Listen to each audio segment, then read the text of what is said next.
Pak No, Tuan Pasungan. Pak No dari Tuan Pasungan ya. Iya.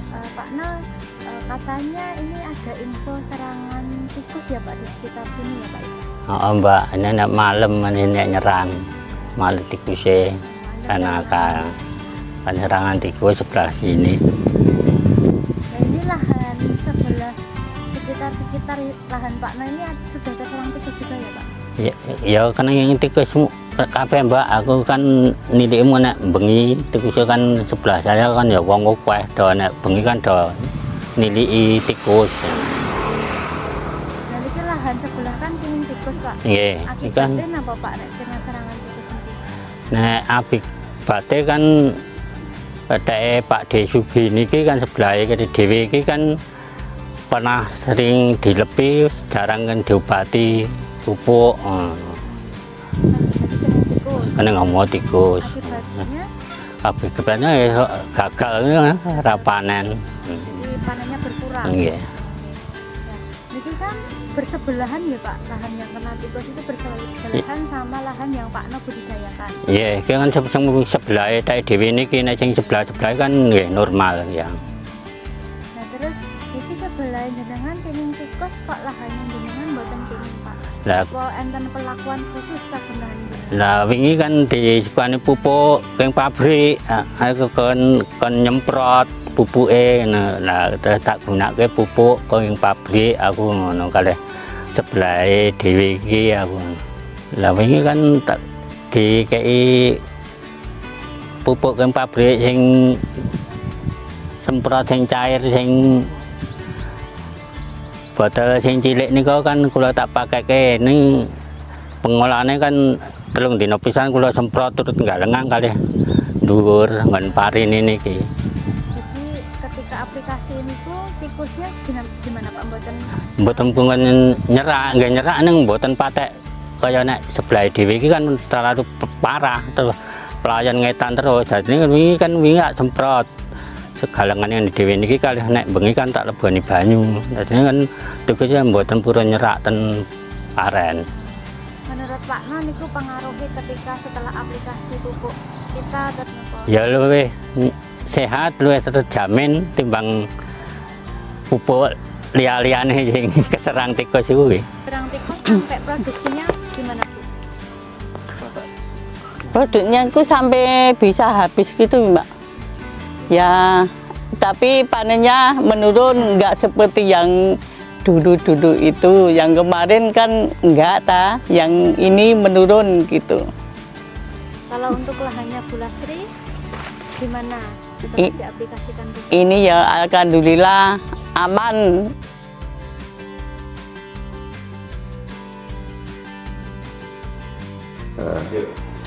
Ya, selamat siang Pak Mul. Selamat siang Mbak Laras. Kami ingin ngobrol-ngobrol sedikit boleh ya Pak ya? Oke, silakan. Ya, jadi gini Pak, kebetulan di lahan petani padi di sekitar sini itu sedang ada fenomena serangan tikus Pak. Iya. Nah, tapi ini ada petani yang menggunakan produk-produk organik atau hayati dari perusahaan itu tidak terkena serangan hama tikus. Padahal lahan padi di sekitarnya diserang tikus sampai penurunan produktivitasnya itu bisa sampai 50% lebih. Nah, sedikit informasi juga Pak, lahan sekitar sini itu rata-rata menggunakan pupuk kimia. Nah, kira-kira apakah ada hubungannya Pak Mul antara penggunaan pupuk organik dengan pencegahan hama tikus di lahan padi Pak? Jika ada, mohon penjelasannya.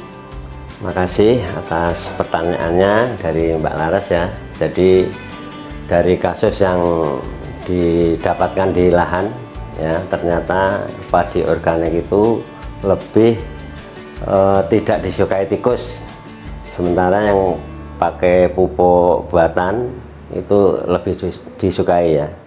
Jadi ini ternyata ada hubungannya ya. Jadi kalau kita pakai pupuk organik itu berarti kan pertama dari segi nutrisinya dia lebih seimbang, jadi tidak ada unsur tertentu yang berlebihan dan enggak ada yang kurang, sehingga pertumbuhannya akan bagus. Jadi kalau misalnya yang pupuk sintetis misalnya urea, jadi urea itu kan memacu penyerapan air sehingga kandungan air dalam padi itu akan lebih tinggi, sehingga lebih lunak, mudah untuk dimakan tikus. Jadi kalau Jawa ya lebih kriuk-kriuk rasanya ya, itu kalau terutama kalau N. Tapi kalau pakai Florawan itu kan sudah di setting nutrisinya itu seimbang, jadi antara unsur-unsur NPK itu seimbang, dan kalau organik kan sifatnya lepas lambat, jadi dia dibutuhkan sesuai fase pertumbuhannya, sehingga tidak akan ada kelebihan unsur tertentu, misalnya N tadi. Jadi kalau pupuk batan itu kan langsung bisa diserap, misalnya urea, sehingga dia memacu penyerapan air dan tanamannya lebih lunak dan disukai oleh tikus. Selain itu, kalau pakai Florawan terutama ya, dia kan selain pupuk juga ada antri mikrobanya, ada pelarut fosfatnya, ada penambat nitrogennya, sehingga dia juga selain memacu pertumbuhan juga selain bisa menyediakan unsur, juga bisa meningkatkan pertumbuhannya dari hormon-hormon yang terkandung pada Florawan tadi. Kemudian untuk mengatasi serangan tikus ya, sebenarnya bisa dilakukan dengan berbagai cara, misalnya sanitasi lingkungan. Jadi tikus itu biasanya suka tempat yang semak-semak yang di sekitarnya itu banyak semak yang liar itu. Nah, itu pembersihan itu tempat sarang tikus. Yang kedua, untuk pengaturan pengairan juga. Jadi kalau misalnya sudah masa serangan tikus, lebih baik digenang dulu tanamannya ya, padinya digenang, sehingga nanti tikus nggak suka ke genangan air, sehingga dia akan menghindar dengan itu. Kemudian padi yang diaplikasi dengan organik tadi, Florawan macam-macam tadi ya, paketnya itu kan ada paketnya Florawan itu ternyata juga kalau secara organik itu bisa menghasilkan aroma ya, zat alkaloid yang aromanya itu nggak disukai tikus, sehingga mungkin tikusnya nanti gigit kok ada aroma yang nggak disukai, sehingga dia tidak jadi untuk makan. Jadi ini pernah juga saya amati di Jogja ya, di kampus UMY itu ada penelitian pakai organik dan yang pakai pupuk sintetis kimia. Ternyata saya amati ya, jadi tidak hanya tikus sebenarnya yang kalau organik itu, untuk hama walang sangit itu ternyata yang pakai organik itu juga tidak disukai. Jadi itu kan ada blok, 3 blok ya, yang 2 organik, yang 1 sintetis. Ternyata yang walang sakitnya itu ngumpul yang pakai NPK organik itu, yang NPK buatan tadi, yang pakai urea, SP36, KCL. Kemudian juga burung ya, sama burung juga ternyata nggak suka. Jadi yang organik ternyata itu juga dimakan, tapi nggak separah yang itu, yang sintetis kimia, jadi atau kimia sintetis ya. Jadi hampir 75% habis makan burung yang pakai pupuk buatan itu. Tapi kalau yang organik itu burungnya hanya kerusakan sekitar 70%.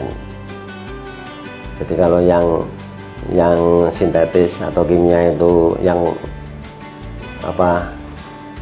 rusak 70%, tapi kalau yang organik yang tidak rusak 70%. Berarti kan efeknya memang betul ya, organik itu dari tikus bisa nggak suka tikus, ternyata burung juga bisa mengurangi hama burung walang sangit juga. Jadi itu mungkin nanti perlu dikembangkan ya, untuk pengamatan organik itu tidak hanya tikus, mungkin burung sama hama-hama itu mungkin perlu dikembangkan lagi. Jadi intinya organik itu sudah dari pengamatan saya itu sudah terbukti bisa mencegah hama, tidak hanya tikus ya. Itu mungkin dari saya, Mbak Laras. Menarik sekali ya Pak Mulya. Jadi memang budidaya organik ini bisa meminimalisir serangan-serangan hama, salah satunya tikus itu tadi ya Pak. Iya. Dan ini mungkin dari Pak Mul bisa diberikan sebuah saran semangat untuk petani-petani agar semangat penggunaan pupuk organiknya, pupuk hayatinya agar lebih mendominasi daripada penggunaan pupuk sintetis. Jadi saran saya pada petani ya, kalau kita habis panen padi itu jerami jangan dibakar, jadi dia harus dikembalikan ke tanah ya. Kemudian supaya jerami itu bisa cepat terurai, nanti ada produk dari Sentra Biotek ya yang bisa mempercepat peruraian jerami itu, sehingga nanti penggunaan jerami itu akan bisa mengurangi penggunaan pupuk sintetis kimia, atau mungkin bisa kalau tiap kali kita panen itu mungkin jarak 2 tahun itu sudah kita bisa meninggalkan pupuk kimianya. Jadi dengan klorawan tadi ditambah dengan semua sisa bahan organik, entah rumput, kalau nanam jagung ya batang jagungnya itu jangan dibawa pulang, dikembalikan lagi ke tanah, itu akan meningkatkan kandungan bahan organik dan unsur dalam tanah. Karena semua mikroorganisme dalam tanah itu hidupnya itu tergantung bahan organik. Jadi walaupun kita pakai berbagai macam mikroba, kalau nggak ada bahan organiknya ya nggak efektif, karena nggak ada sumber makanannya. Sehingga kalau mau organik ya harus dalam tanah itu ditingkatkan kandungan bahan organik. Jadi bisa jerami, bisa pupuk andang, kita kembalikan ke sawah ya. Itu untuk kemudian untuk menghindari hama tadi ya bisa ditanam tanaman-tanaman yang baunya nggak disenangi tikus. Misalnya ada mint, tanaman mint, kemudian ada serai, itu nggak disukai tikus. Kemudian jarak pagar, kemudian ada kalau untuk menghindari hama itu bisa tanaman yang bunganya warna-warni ya. Tanaman bunganya warna-warni itu nanti akan mengundang predator pemakan hama. Jadi banyak kupu-kupu yang predator, itu nanti predatornya akan mengurangi hama. Jadi tidak hanya tikus ya, hama-hama misalnya yang sering menyerang tanaman padi itu. Jadi itu saran saya untuk menuju organik itu tadi ya, harus nanam tanaman-tanaman yang nggak disukai tikus, misalnya jahe juga bisa, kemudian aroma bawang putih juga nggak disukai tikus.